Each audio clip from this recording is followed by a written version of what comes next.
Abuela Julieta, por Leopoldo Lugones, en el año 1909, leído por Paula Castellanos Carrero. Cada vez más hundido en su misantropía, Emilio no conservaba ya más que una amistad, la de su tía, la señora Olivia, una vieja solterona como él, aunque 20 años mayor.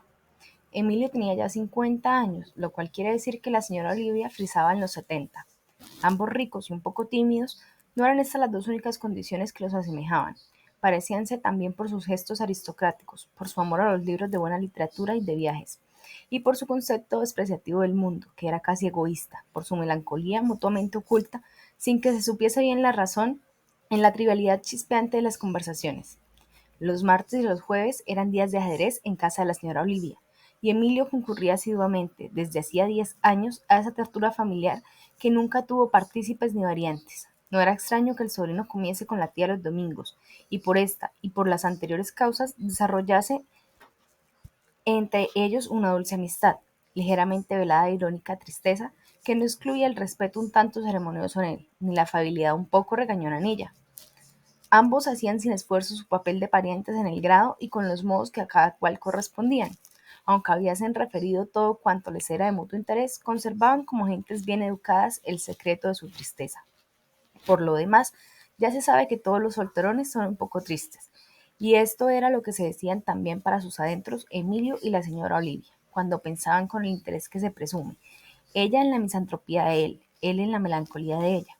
Los matrimonios de almas, mucho más frecuentes de lo que se cree, no están consumados, mientras el secreto de amargura que hay en cada uno de los consortes espirituales y que es como quien dice el poder de la tristeza, no se rinde al encanto confidencialidad de las intimidades.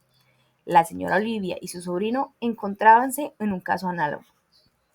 Si aquella tristeza que se conocían, pero cuyo verdadero fundamento ignoraban, hubiérseles revelado, habrían comprobado con asombro que ya no tenían nada que decirse. Reservábanla, sin embargo, por ese egoísmo de la amargura que es el rasgo característico de los superiores y también porque les proporcionaba cierta inquietud, preciosa ante la perfecta amenaza de hastío que estaba en el fondo de sus días solitarios. Un poco de misterio impide la confianza, escollo brutal de las relaciones en que no hay amor. Así, por más que se tratara de dos viejos, la señora Olivia era siempre tía y Emilio se conservaba perpetuamente sobrino. 40 años atrás, recordaba la señora Olivia, aquel muchacho sombríamente precoz cuyo desbocado talento, unido a sordas melancolías, hizo temer más de una vez por su existencia. Aquel hombrecito huraño, ya como ahora, era su amigo. No tenía esos risueños abandonos de los niños en las rodillas de ser predilecto, pero miraba con unos ojos tan tristes, su frente era tan alta y despejada, que lo quería y estimaba al mismo tiempo. No se dio cuenta de los 20 años que le llevaba, considerólo su amigo, empezando a comprender aquella diferencia solo cuando lo vio regresar de Alemania, terminada ya su carrera, hecho todo un señor ingeniero que vino a saludarla muy respetuoso, muy amable, pero demasiado sobrino para que ella no asumiera inmediatamente sus deberes de tía. Las relaciones estrecháronse después, pero ya de otro modo. Ella, en su independencia orgullosa de solterona rica, acogió amablemente al joven cuya misantropía le pareció interesante, y cuando 3 años después éste se quedó huérfano, encontró en la casa de la vieja dama, a pesar de las etiquetas y los cumplimientos, el calor de hogar no muy vivo que le faltaba. Por un acuerdo inconfeso, aunque no menos evidente, fueron cambiando con los años sus pasatiempos, después las conversaciones, la música, después de la música, el ajedrez. Y de tal modo estaban compenetrados sus pensamientos y sus gustos, que cuando una noche de sus 40 años Emilio encontró en el saloncito íntimo el tablero del juego junto al cerrado piano, sin notar al parecer aquella clausura del instrumento que indicaba el fin de toda una época. Hizo sus reverencias de costumbre y jugó durante 2 horas como si no hubiera hecho otra cosa toda la vida. Ni siquiera preguntó a la señora Olivia cómo sabía que a él le gustaba el ajedrez. Verdad es que ella habríase encontrado llena de perplejidad ante esa pregunta.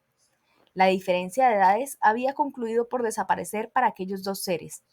Ambos tenían blancas las cabezas y eso les bastaba.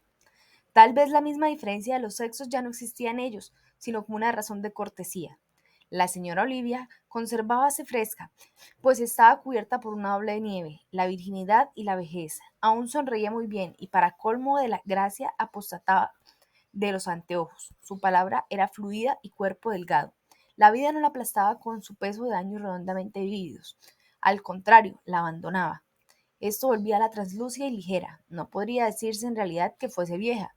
Apenas advertíanse sus canas. Emilio, sí, estaba viejo, mas no parecía un abuelo.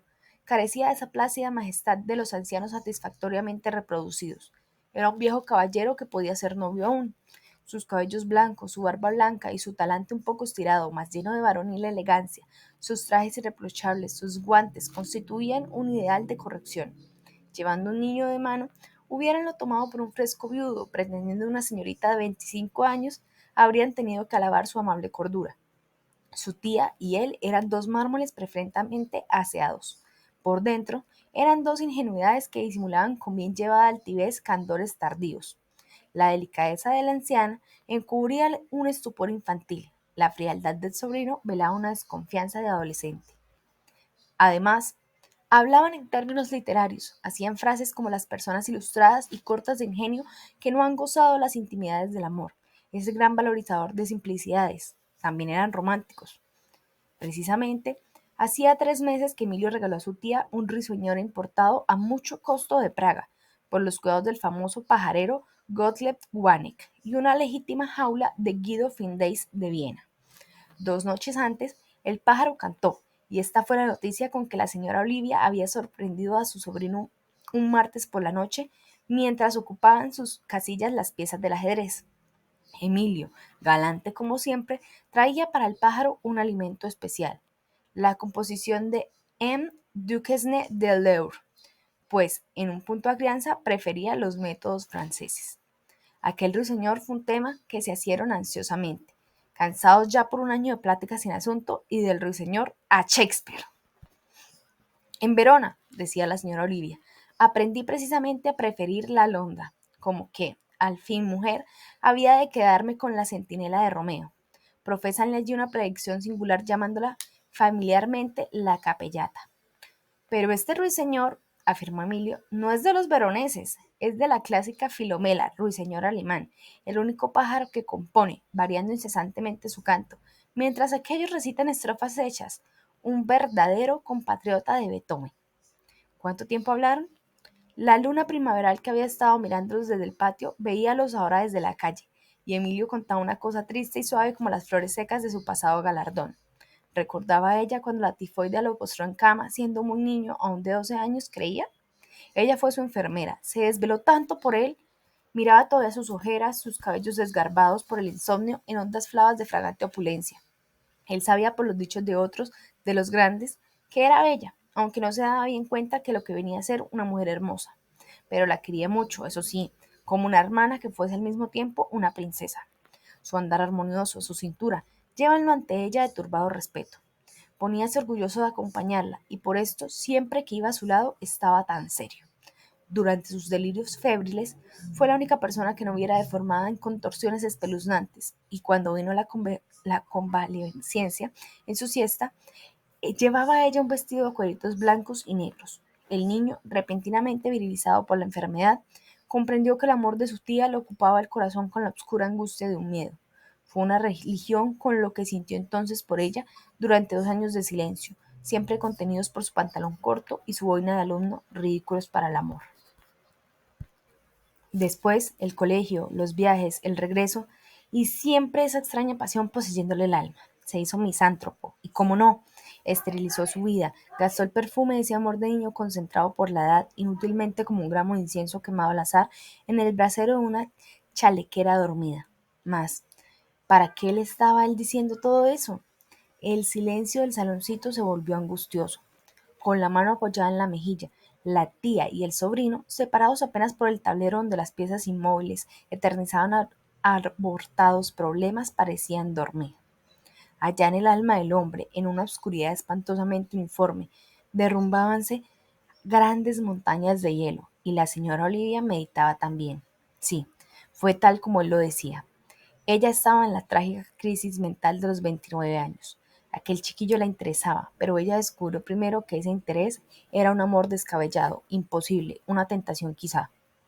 Una noche deliraba mucho el pobrecillo. Los médicos presagiaban cosas siniestras con sus caras graves. Llorabas en la casa sin ocultarlo ya. Entonces, Sus desvelos de tía, sus sobresaltos de vulgar ternura, reventaron en pedazos su desabrida corteza. Loca, sin saber lo que hacía, corrió a la pieza contigua y allá, desarraigándose el corazón en sollozos, se comió a besos locamente el retrato del enfermo. Fue un relámpago, pero aquel deslumbramiento no volvió jamás. Y hacía 40 años de eso, Dios mío. 40 años de amarlo en secreto, consagrándole su virginidad como él le había consagrado también su alma. Qué delicada altivez surgía de ese doble sacrificio, qué dicha no haberse muerto desconociéndolo. Poco a poco, un nebuloso desvarío ganó la conciencia de la anciana. Los años, las canas, el influjo de las conveniencias fueron desvaneciéndose. Ya no había sino dos almas resumiendo una sola actualidad de amor, el ayer y el mañana. Y la niña, intacta bajo la dulce nieve de su vejez incompleta, se desahogó en balbuceo. Emilio, yo también. Él tuvo un estremecimiento casi imperceptible, que hizo palpitar sin abrirlos sus párpados entornados.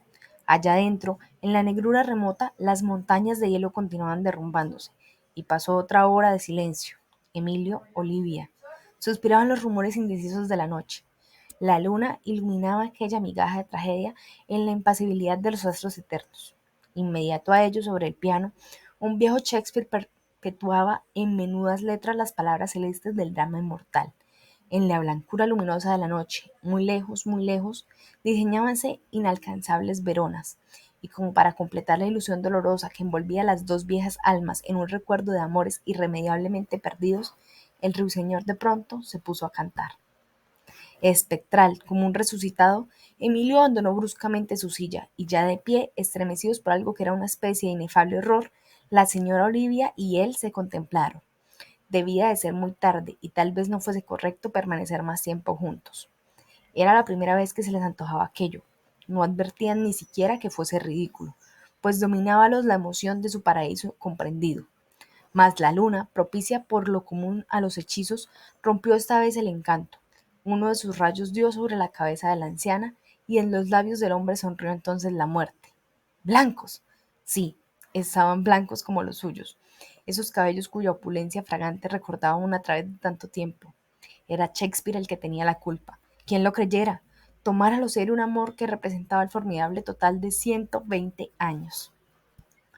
El ruiseñor cantaba sin duda los lloros cristalinos de su ausencia, las endechas armoniosas de su viudez. Una viva trizadura de cristal mordía lentamente los dos viejos corazones. De pie, frente a frente, no sabían qué decirse ni cómo escapar al prestigio que los embargaba. Y fue ella la que tuvo valor por fin, la que asumió heroicamente esta situación de tragedia absurda, porque después de todo, no sabía que la luna le estaba dando en la cabeza, como Emilio hiciera un movimiento para retirarse. Quédate, ya tienen bastante con los 40 años de vida que les hemos dado. Es probable que el destino estuviera incluido en ese plural. Bajo el bigote de Emilio se estiró una sonrisa escuálida como un cadáver. El lenguaje literario se le vino a la boca, y con una melancolía irónica que aceptaba a todos los fracasos del destino, hizo una paráfrasis de Shakespeare. No, mi pobre tía, el rocío nocturno hace daño a los viejos. El ruiseñor ha cantado ya, y el ruiseñor es la alondra de la medianoche. Fin.